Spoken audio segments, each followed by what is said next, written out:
Hi guys, thank you very much for 1000 subscribers subagi yam thagatsari ai celebrate to boina trick ama perform toroke aduga mu kamai to na explain to ge noina su mingona to ya na ba rubber ma le rai kuta rubber se ani to ni sales mana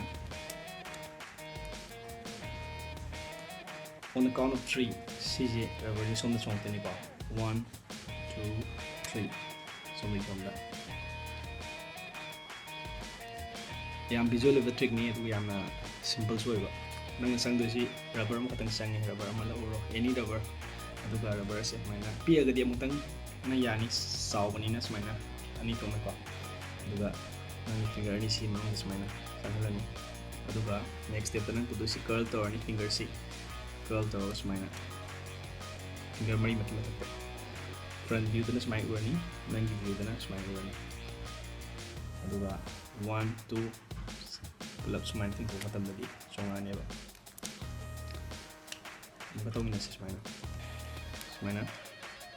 ko matam da songa ne smaina si trick si hen na convincing one hen fajan ga ya topa rubber band wala roga nang ko si smaina lo ai wena phare chongba ya ra ko ni ko phare ni ba same method dun to nang rubber si adjust to ba sa ra 1 2 chong yam lai hay nên khăn lệ hàn hay một chuyện yam lai với trick này ai đi xem một chút đụng tàu yam ngoài atop पर rubber band trick में am चुलाई hay नहीं अगर दिया तुम हारो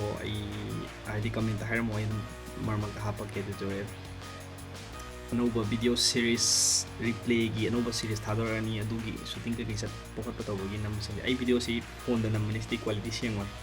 आई मखा द link थमोंगे link to the follow तो King Illusionist ki su link piramge click tau akhoi official ni duna sina aigi private ni thank you very much again for 1000 subscriber bye